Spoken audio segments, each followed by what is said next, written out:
अभी हमने प्रूफ किया है law of conservation of momentum from Newton second law. Third law से भी हम इसको प्रूफ कर सकते हैं। और फिर इसका वाइस वर्सा भी है कि law of conservation of momentum को ध्यान में रखते हुए न्यूटन के थर्ड लॉ को प्रूफ कीजिए, और न्यूटन के थर्ड लॉ से law of conservation of momentum proof कीजिए। तो ये वाइस वर्सा है। तो ये तीनों टॉपिक हमें पढ़ने हैं। तो हमने न्यूटन सेकंड लॉ से स्टडी कर लिया है, अब न्यूटन थर्ड लॉ से देखो कैसे प्रूफ करेंगे इसे। न्यूटन थर्ड लॉ क्या कहता है कि फॉर एवरी एक्शन, ठीक है, तो हमें क्या चाहिए, दो बॉडी चाहिए और दोनों बॉडी में एक्शन रिएक्शन कराना है। तो सपोज दैट हमारे पास एक बॉडी ये है और ये एम वी वेलोसिटी से या यू वेलोसिटी से आगे की तरफ चलती हुई जा रही है। इसका मासिस यहाँ पर m1 मान लिया हमने, और यहाँ पर एक बॉडी और है और इसका मासिस m2 है और इसकी वेलोसिटी यहाँ पर हमने v बना ली है, v बना ली। अब मैंने ये छोटा एरो क्यों बनाया है, छोटा एरो इसलिए बनाया है ये बताने के लिए कि इस बॉडी की वेलोसिटी कम है और इसकी वेलोसिटी ज़्यादा है, तभी तो ये टकराएगी, अदरवाइज क्यों टकराएगी, फिर तो ये आगे निकल जाएगी। तो ये जो कंडीशन है भाई बच्चों, ये वाली कंडीशन है आपकी बिफोर द कोलिजन। कोलिजन नहीं हुआ इनमें, तो यहाँ पे लिखूंगा मैं बिफोर कोलिजन, बिफोर कोलिजन। अब यहाँ पे इनमें कोलिजन हो जाता है, ये थोड़ी देर बाद ये इनमें कोलिजन हुआ। जब इनमें कोलिजन हो जाएगा तो एक बॉडी दूसरी बॉडी पर फोर्स अप्लाई कर देगी, ऐसे ये इस पे फोर्स अप्लाई कर रही होगी, ये इस पे अप्लाई कर रही होगी एक दूसरे को ऐसे, और इनकी velocities after some time within बहुत कम टाइम में वेलोसिटी चेंज हो जाएगी। हो सकता है इसकी ज़्यादा वेलोसिटी हो जाए, ये यहाँ पर ये वेलोसिटी इसकी ये हो गई और इस वाली बॉडी की वेलोसिटी चेंज कर देंगे, तो इस वाली बॉडी की हम ज़्यादा दिखा देंगे, अब की बार आगे वाली की बॉडी वेलोसिटी ज़्यादा दिखा देंगे।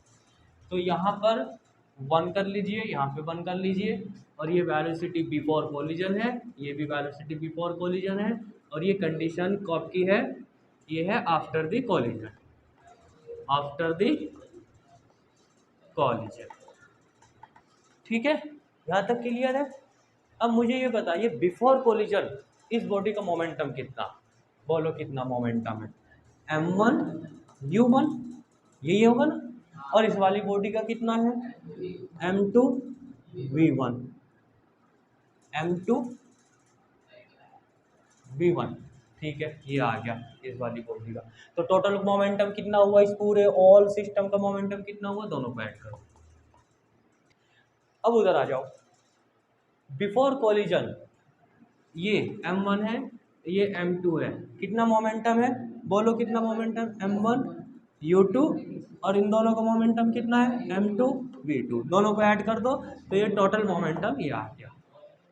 तो momentum before the collision this and momentum after the collision this, ये दोनों मोमेंटम जो है हमें इक्वल प्रूफ करने हैं कि ये प्रूफ करना है हमें।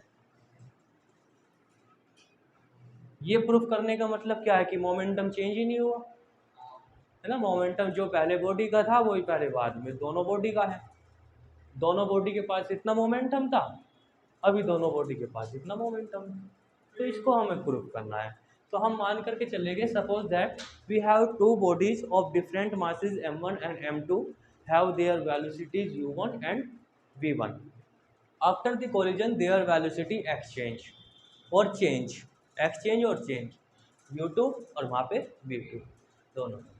ठीक है, अब यहाँ पे हम यूज करेंगे यूजिंग न्यूटन्स थर्ड लॉ, यहाँ पे लिखेंगे यूजिंग न्यूटन थर्ड लॉ। लो जी, थर्ड लॉ क्या है न्यूटन का बताना, force apply by one body on second body, force apply by one body on second body is equal to force apply on second body by one body.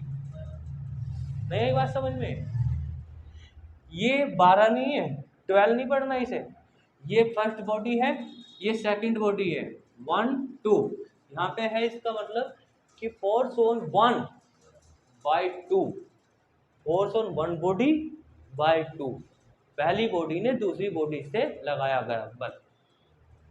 इसको क्या पढ़ेंगे हम?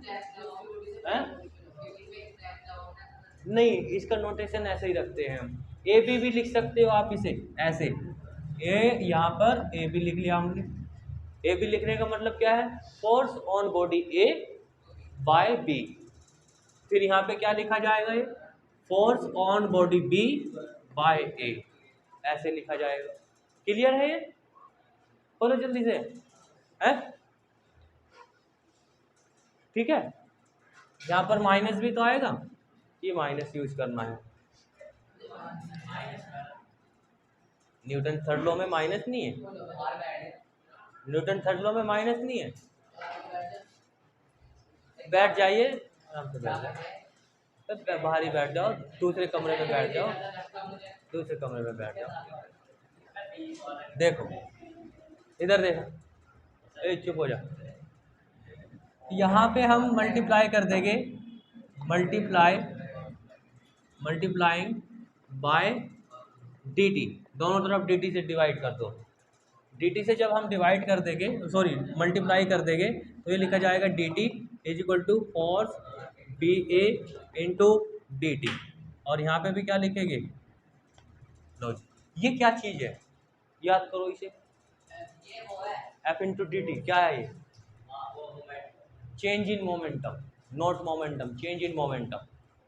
भाई ये पढ़ानी आपने, D P upon D T is equal to F, और यहाँ से D P is equal to क्या बनेगा? एफ इंटू डी टी नहीं बनेगा। और ये क्या है? Change in momentum. ये क्या है? तो चेंज इन मोमेंटम।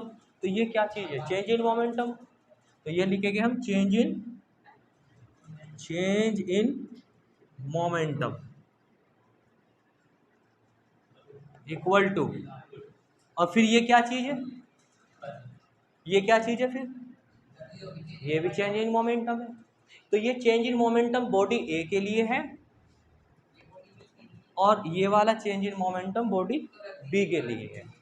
तो दोनों के लिए लिखेंगे हम यहाँ पे change in momentum of B. लो जी, चेंज कैसे निकालना है? मुझे पहली बॉडी का चेंज निकालना है, माइनस कर दो, सिंपल। इसमें से इसे हटा दो। इस वाली बॉडी का मोमेंटम कितना? फर्स्ट बॉडी का m1 u1 है ना, और इसमें से हटा दो इसे, इसके मोमेंटम को इसके मोमेंटम से निकाल दो, तो फर्स्ट बॉडी ए बॉडी का चेंज इन मोमेंटम आ जाएगा। नहीं आई बात समझ में? हैं? ये पी ए, हाँ, फिर ए लिखने से क्या होगा? नहीं, ए का नहीं है, ये तो पूरी दोनों बॉडी का है, ये पूरे सिस्टम का है, ठीक है। नहीं, यहाँ पे लिखना आपको change in momentum of A, body A का चेंज इन मोमेंटम। तो यहाँ पर कितना है इसके पास मोमेंटम, बॉडी ए के पास है? नहीं, ये m1 u2, तो यहाँ लिखेंगे m1 u2 minus m1 u1, ठीक है। आगे दिया बात समझ में? Equal change in momentum of body B, B कौन सी बॉडी को मान रहे हो? इस वाली बॉडी को है। यहाँ पे आप कंफ्यूज ना हो, तो यहाँ पे ए और बी बना लेंगे हम, ए और ये बॉडी बी। इसका मोमेंटम कितना है बॉडी बी का? दोनों की मल्टीप्लाई कर दो, तो ये आ जाएगा m2 b2 minus m2 b1। Clear है? एक तरफ कर दो इन्हें, और यहाँ पे माइनस भी तो है, वो तो आप माइनस लगाना भूल ही गए। ये माइनस है यहाँ पर, ये रहा, ये माइनस, ये माइनस, माइनस ए यहाँ पर आएगा, ये माइनस, ठीक है। अंदर माइनस की मल्टीप्लाई करिए, m1 u2 minus m1 u1 equal to minus m2 v2 plus m2 v1, ठीक है।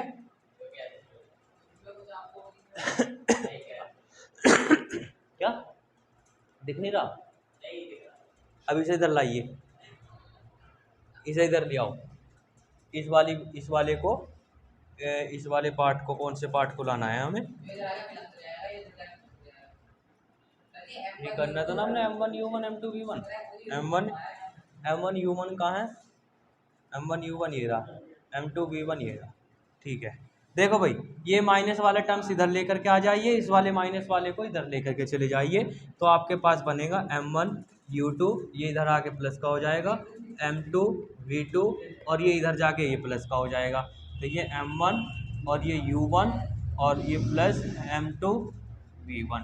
अब इसे जरा गौर करिए, इस पे क्या है, ये momentum of system before the collision. देखो है ना, यही देखो ये ना, momentum of the system before the collision equal to momentum after the collision of the system. यानी कि जितना मोमेंटम कोलिजन से पहले था उतना ही मोमेंटम बाद में है। तो ये तो बदला नहीं है, चेंज नहीं हुआ, कांस्टेंट रहा है। तो ये हमने प्रूव कर दिया। तो यहाँ पे लिख सकते हैं हम मोमेंट, तो हम यहाँ से अब लिख सकते हैं, यहाँ से अब हम यहाँ से लिख सकते हैं momentum before the collision, before the collision equal to momentum after the collision, after the collision. ये प्रूफ हो चुका है। यहाँ से एक लाइन लिख देने, हैंस और लगा देना यहाँ पे, hence hence momentum before the collision, momentum after the collision, this is proof. Clear.